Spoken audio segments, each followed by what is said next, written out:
Hey YouTube and welcome to my channel. I'm Cat-ee-jiK and I've got a battle to show you here, which is 5,000 aside, and I've got something which I think might be a bit of an exploit to show you. And we've Be'lakor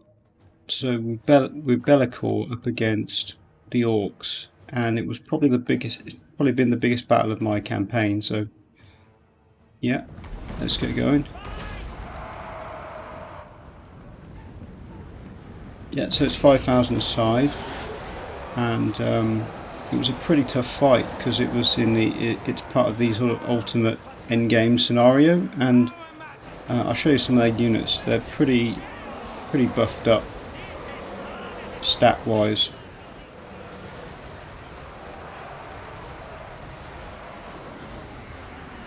I've mostly got Marauders of Khorne in this army, and I chose to start the battle with just 20 units because it makes it easier to manage, but also I think the AI just doesn't seem to manage it as well. It seems to manage like 40 units pretty well, but not so much the 20. But there's another reason as well. So you see here, it's showing I've got reinforcements arrived. Now technically that shouldn't be happening, but I found a way around that. And if you look here, AI doesn't have any yet. So that's weird, you might be thinking, what's going on here? Well, we'll explain that a bit later.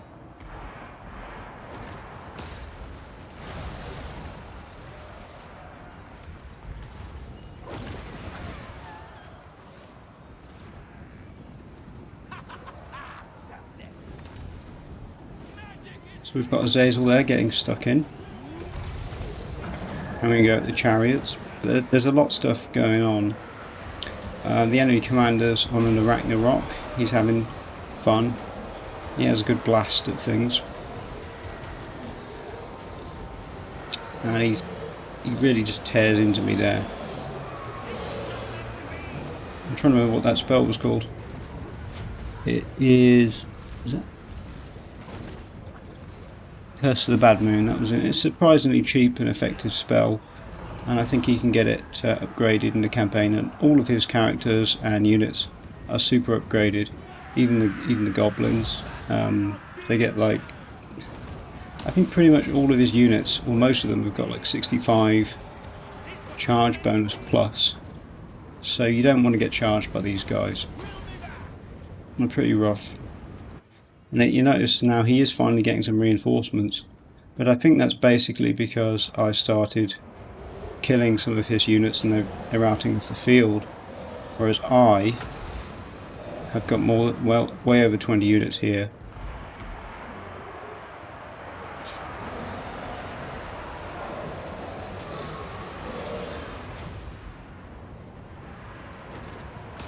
Yeah, so you might be wondering, how do you actually do this? How do you actually get more than 20 units on the field when you've selected that you only want to fight with 20 units? Well, the answer is you select to fight with 20 units, and then you zoom down your list of armies. I had 4 armies here among my 5,000 troops, and he had 3 armies of his 5,000 troops.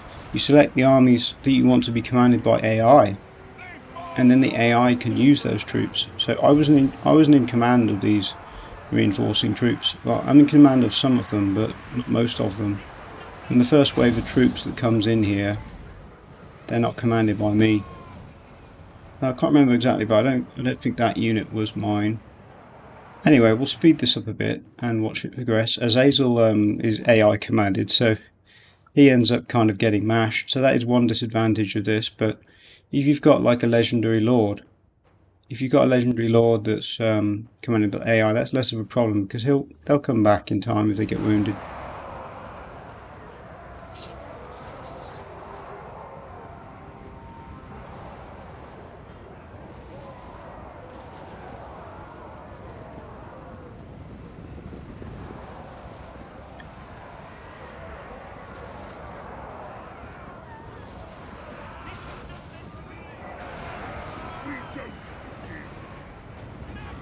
And you can see there that the balance of power is really in my favour pretty heavily at the moment, because my troop count is way higher than his. If you've got more troops on the field, the win-loss ratio really favours you, and I believe that also is going to affect positively on your morale. So it's saying like winning current combat. I'm not sure it affects your morale on an individual level or not. I think it's largely just, you know, the advantage of having more troops and flanking the enemy and outnumbering them, but it does make a huge difference.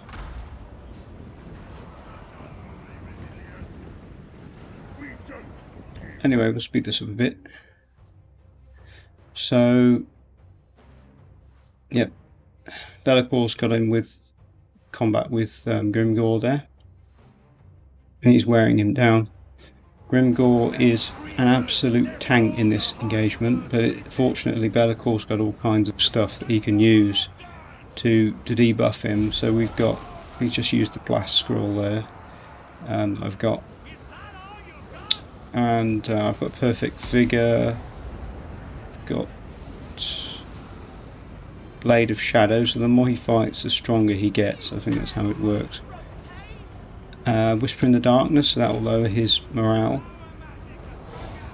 We've got physical resistance and ward save, so it's fairly tough.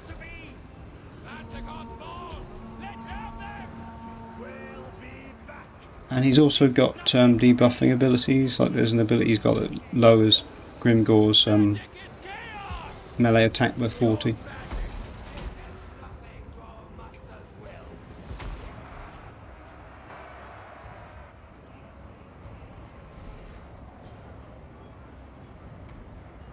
Now the big problem here though was actually the Black Orcs, because they've got the Immortal banner. You know, the first time I fought this battle, they gave me a lot of trouble because I just could not kill them. If you can't get their leadership down, they literally do not die. So it says entities cannot die while ability is active. So yeah, if you've never fought the Orcs before or used this unit, you're in for a big surprise if you go up against it. As I said, this army that I'm up against is an endgame army, but at this point I'm actually on turn 61, so it was quite tough for me to fight. I had to basically pull together an army really quickly, and then I used Bellacor's rifts to bring them together in the space of a turn or two, because my settlement's under siege at this point, so I had to get there really quickly. Anyway, we've routed Grimgor there, so we take care of him. And he was basically just surrounded, because as I say, the AI, it tends to do better when it's got 40 units, because it just commands more effectively, I find. It gets isolated a lot when it doesn't have that many units. And yeah, Grimgor just ended up getting caught on his own and hunted down. But if you look at the map here, I can make that bigger. You can see I've just got more units on the field. So I'd recommend definitely trying this out if you're struggling on any of the larger battles, particularly the more difficult ones, and the AI is just running rings around you because its micro is, you know, inhuman. Give this a go, and it will definitely help you turn the tables.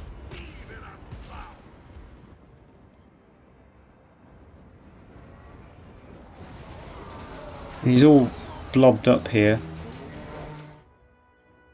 That's what you want a lot of the time. It has advantages blobbing, but I tended to find in the bigger games I sometimes ended up getting blobbed up. I'm not exactly sure why that was happening, but in this case it's the AI that's getting blobbed, and it just makes you so vulnerable to. See, I used the Penumbral Pendulum there. I'm using this like several times. The Bellacore does a lot of damage with this spell. He just keeps casting it.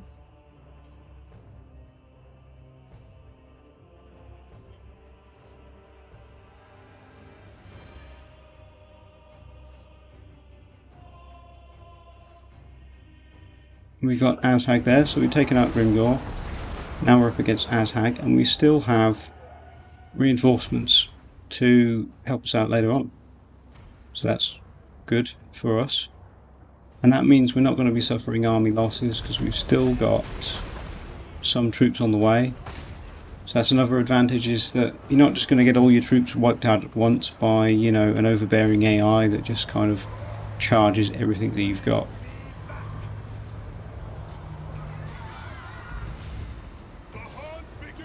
Be'lakor's engage Waaagh now. He's just an amazingly good duelist, and I've leveled him up quite well there with some pretty decent gear, so he's taking out Waaagh without much difficulty, and he's supported by the trolls as well, so they've got their armour piercing. So if you want a bit of extra support, send in a monster and they'll, you know, they'll wear down a lord for you, or even an infantry unit with good AP damage.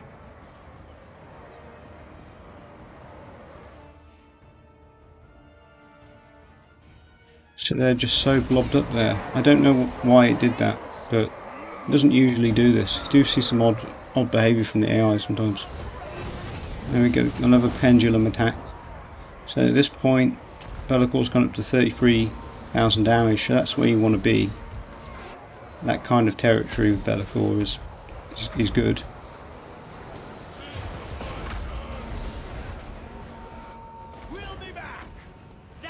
And we have both Marauders of Khorne here and Marauders of Tzeentch for a bit of flexibility, because they have slightly different uses. The Marauder Horsemen of Khorne are good against armoured units, and they can also be used in a pinch against melee infantry because they have bonus versus infantry attacks.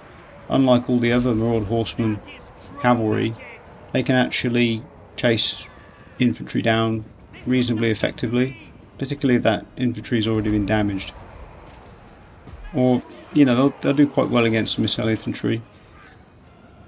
So rather than, if you think you're a missile disadvantage with this unit, just charge the enemy unit and hope if they don't hit you, you should be able to take them out.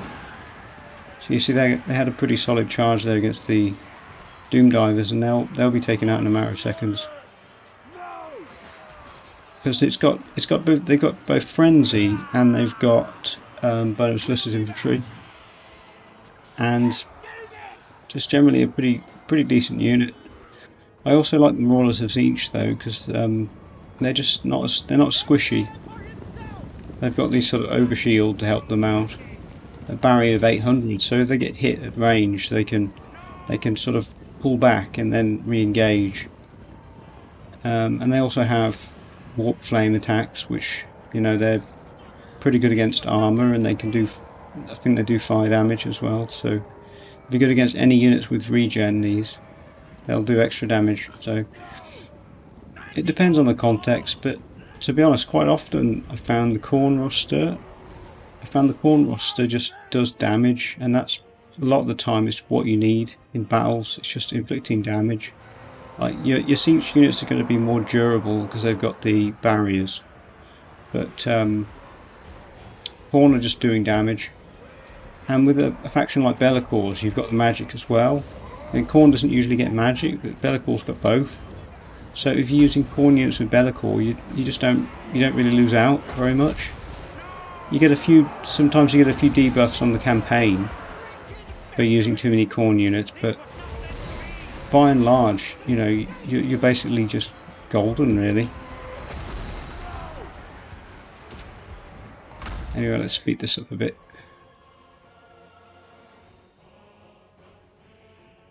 Be'lakor's kicking ass. He's now done 42,000 damage.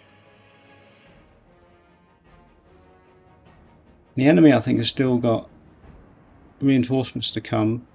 Yeah, but it doesn't matter too much because we've messed up his army so much. He's not going to be able to specialise very much with these units. They're just isolated, coming in on their own. So from what I can see, there's a lot of advantages to starting the battle with 20 units, especially if you do what I've done and you let the AI command one of the armies, and then you can effectively have 40. I do need to test this a bit more to make sure that I'm, you know, it works the way I think it does, but I'm pretty sure looking at this replay and looking at the battle again that this is how it works. So yeah, I'll definitely be using this against the AI when it seems like it has an unfair advantage, like this one. If you've done this scenario in the campaign, the orcs have got like 20 armies like this, you know, and it pays practically no upkeep on its troops. So you're going to be up against just absolute massive hordes. You've got to get some kind of competitive advantage to wear them down, and this is a great way of evening the playing field. Because Be'lakor's economy isn't great, to be honest. It's okay, but his real strength is in his armies and the ability to recruit troops and mobilise them. From my experience, like playing the Warriors of Chaos campaign, it's just amazing being able to recruit troops on the fly. And if you know what you're doing with Be'lakor's rifts in the campaign, you can just you can move them from one rift to the next instantaneously, recruiting troops. And you can, and in one turn, you can swap between all the rifts and recruit troops at each one with each of your armies, and then you can just kind of build a massive army in no time at all. And another really cheesy thing you can do, if you're feeling particularly cheesy like me, is you can actually move up to the rifts in a stance. So you can go in encampment stance if you want to avoid being ambushed, or you can go in what's it called? I've forgotten it.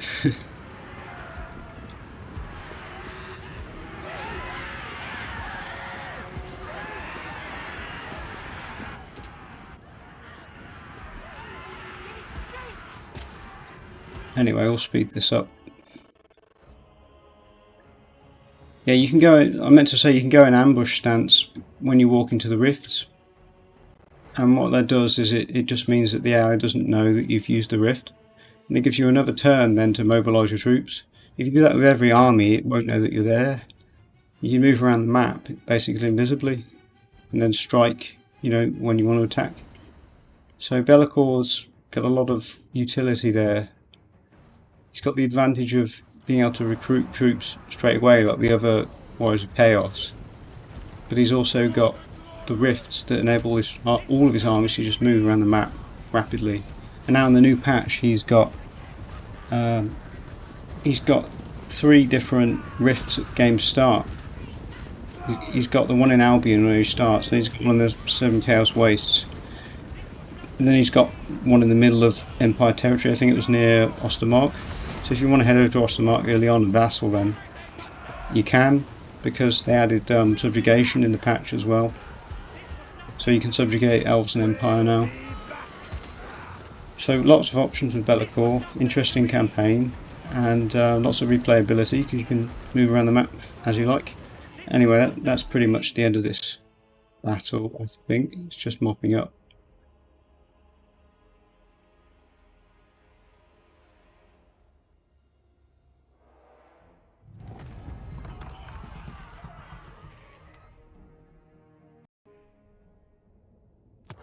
And we'll have a look at the battle now before I end the stream.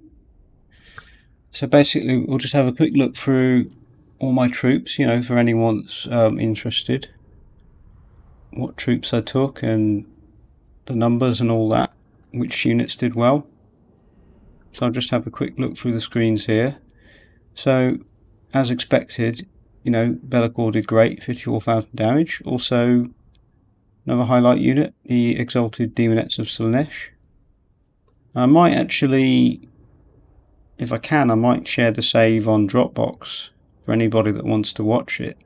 If you would like to watch it, just leave me you can message me in the comments, and I'll probably share it in Dropbox or something like that. So we got the Bloodletters of Khorne. They died sadly, but they got 13,000 damage. And we got the Forsaken there. They did pretty good too. Azazel was killed. He was commanded by the AI. I seem to remember at the time, the Aspiring Champions, they were really solid and they got loads of kills. They just didn't seem to ever want to die. So I had a few upgrades on those though, so yeah. And then we just had the crappy settlement garrison troops. They didn't do too much. But the trolls weren't bad. And we'll have a look at Grimgor's troops as well. So as I said, there's roughly 5,000 on each side, although he's only got 3 armies.